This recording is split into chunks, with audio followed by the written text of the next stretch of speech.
Update. I think my wife is faking her amnesia. Original post. My wife was in a car crash 2 months ago. It was bad, but not lethal.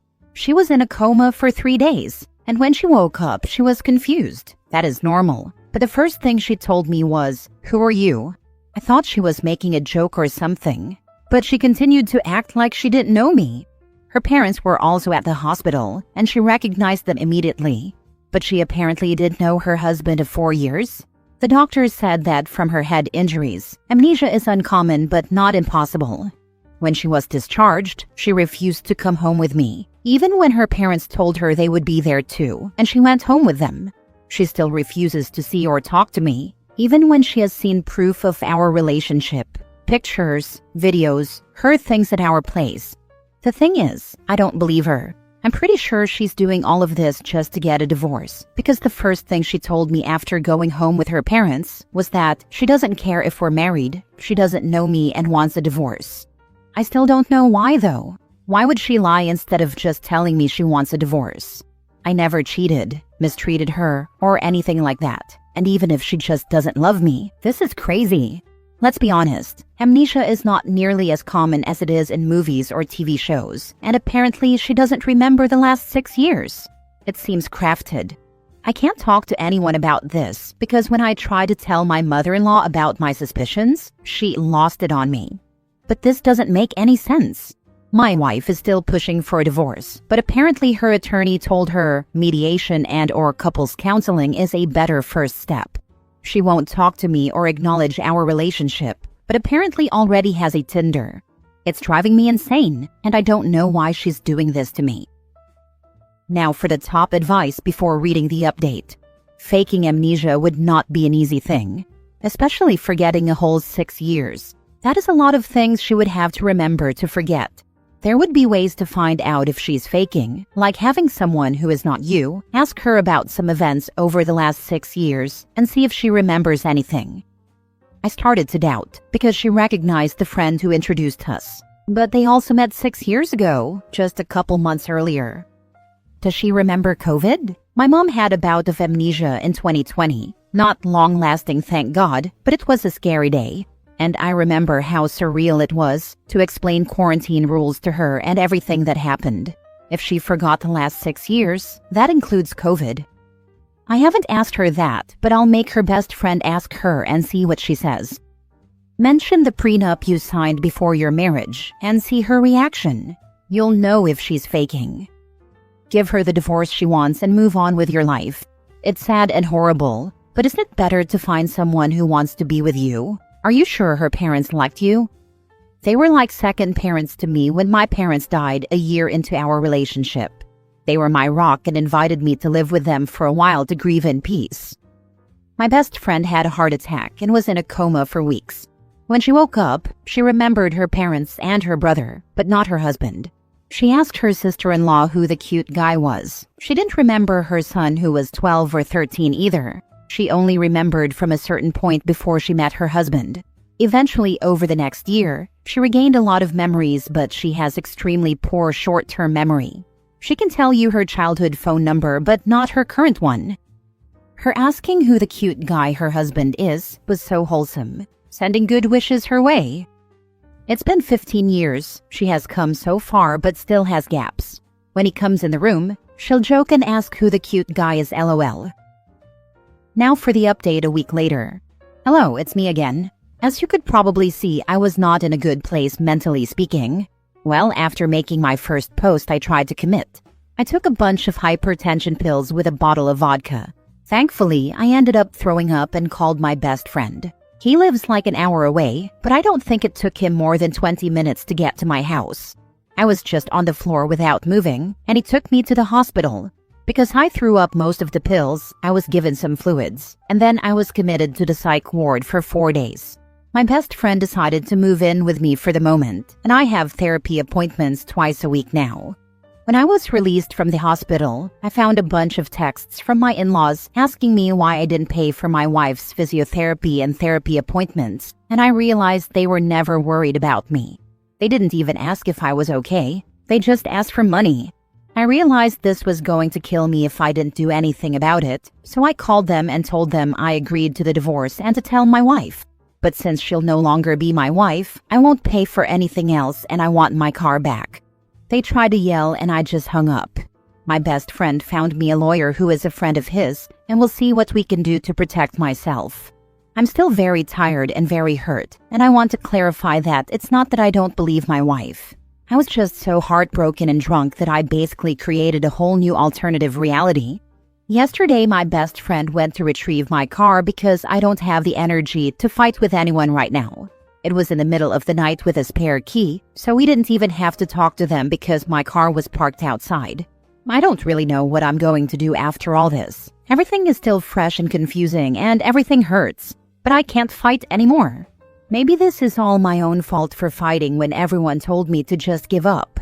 I haven't heard anything from my ex, and I blocked my in-laws, but I assume we'll hear from them soon because I took my car and stopped all payments. I appreciate the kind words and those trying to reason with me, but at the moment I'm not ready to listen. Right now, I just want to get better and move on with my life. I asked for time off at my job so I can process everything better, and I'm just relaxing.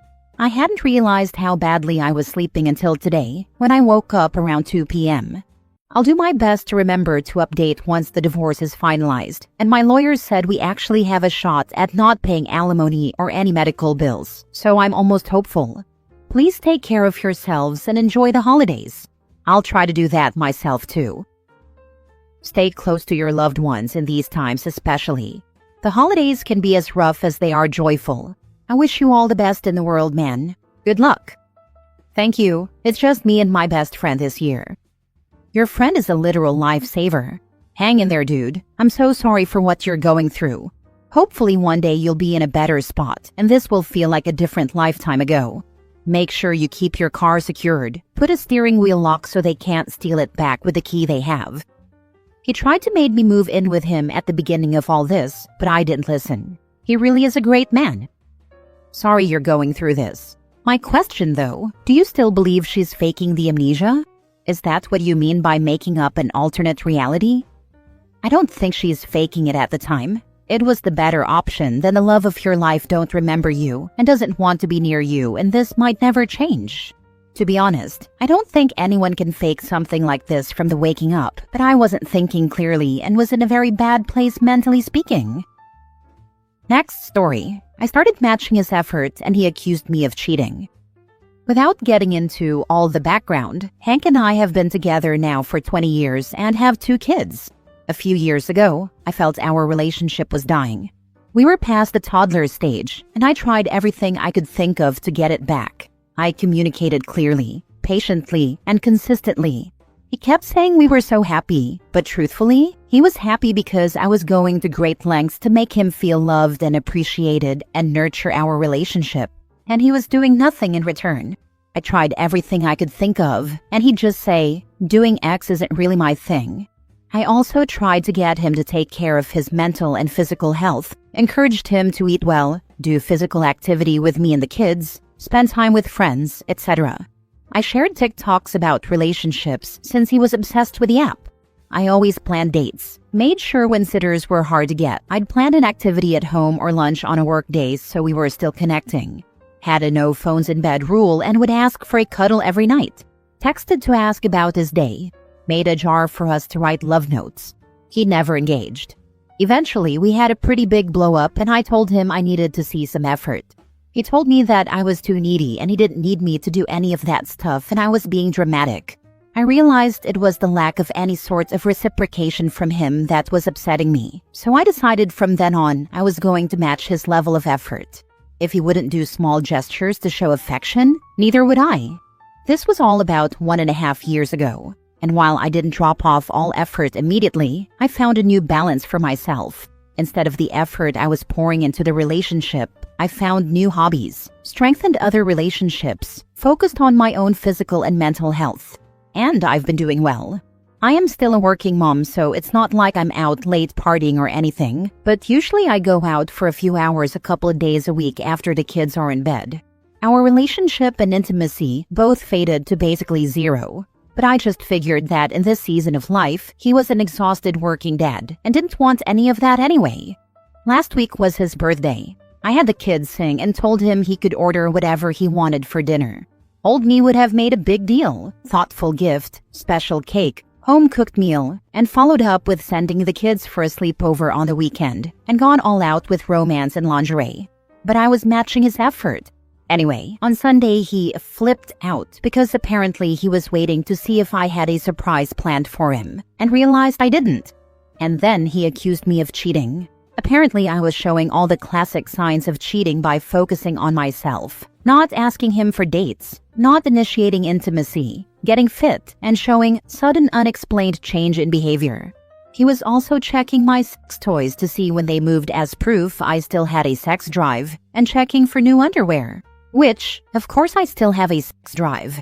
And of course I replace my underwear regularly. I wasn't buying anything sexy, just the same comfy styles I've always worn. I actually laughed at first when he accused me because of the absolute absurdity that I'd want another man to make me feel like crap in the midst of trying to work and raise little humans. But now that it's simmered for a few days, I'm so angry. First, that he's capable of researching and paying attention to the relationship only when it's negative. Second, that he violated my privacy by looking at my underwear and toys. But mostly because it was clearly all a lie. He did need a relationship and to feel loved and desired, and just didn't want to do any of the work and preferred to make me feel crazy, rather than put his phone down and engage with me. And now I just feel like he doesn't really like me or want me to be happy. I think this might be it for us. Edit to add, he believed me that I'm not cheating, and I pointed out I was treating him exactly as he treated me, and he backtracked hard.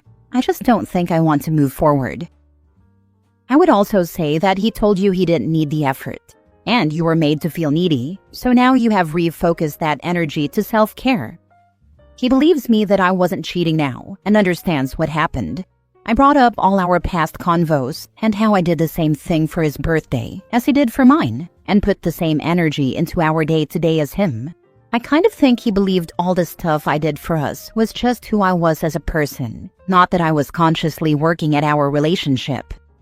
When you told him all this, did he have the decency to feel shame, or did he double down? I wouldn't say he felt shame. He cried a lot and apologized, but he also reiterated, I'm just not good at that stuff.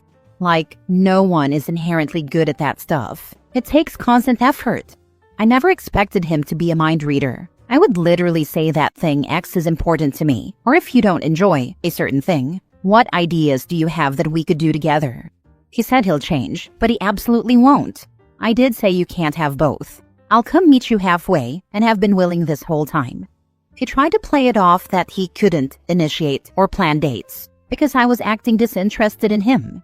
So I don't think he's really ready to take accountability. Last story. After my boyfriend died, I slept with his best friend, and it's eating me alive. Earlier this year, my boyfriend ended his own life. Before he was found, he was missing for several days. My mind has been stuck in this endless loop of what-ifs ever since. It's exhausting. It's like my brain won't let me accept that some things were outside of my control. We had been together for about 4 years. He was only 26 years old. About 2 months after he passed, I ran into one of his best friends, someone who was part of his extremely close friend group. Before everything happened, I always liked him, not in a romantic way. He's just a great guy. He was always there for my boyfriend during all of his mental health struggles, even though he struggled to understand it all himself. He knew sides of my boyfriend I didn't. He understood the parts of him he shared only with his closest friends. Seeing him again after everything, it hit me hard. It felt grounding, familiar, safe, like being around someone who still held pieces of the person I lost. We ended up going to a bar to talk. We drank way too much, opened up about things we'd never said out loud, cried, and eventually, we slept together. I know it came from grief and vulnerability, but the guilt is eating me alive. And what scares me more is that I feel this intense pull toward him now. Not just physically, but emotionally.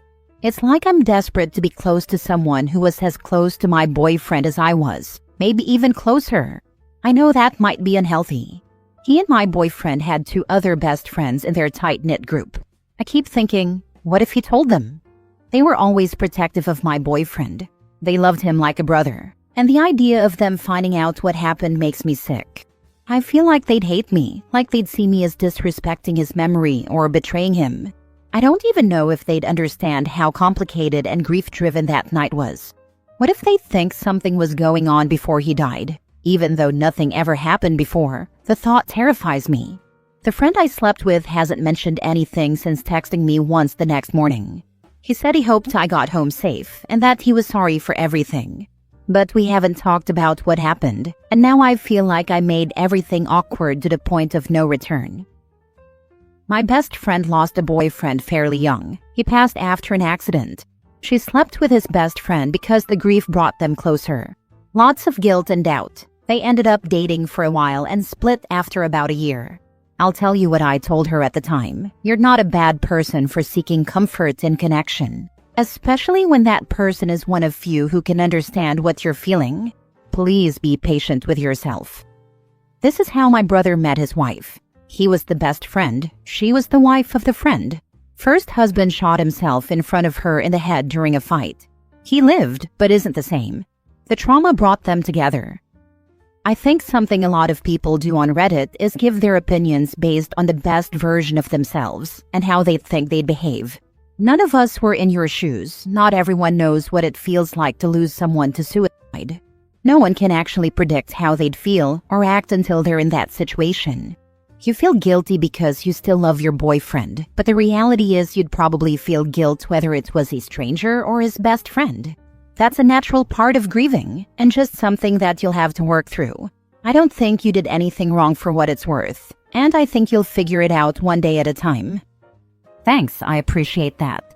Yes, I still love my boyfriend very much. I still cry over him all the time. I can't refer to him as my ex-boyfriend yet, and I can't refer to him as my dead boyfriend. I can still only talk about him in the present,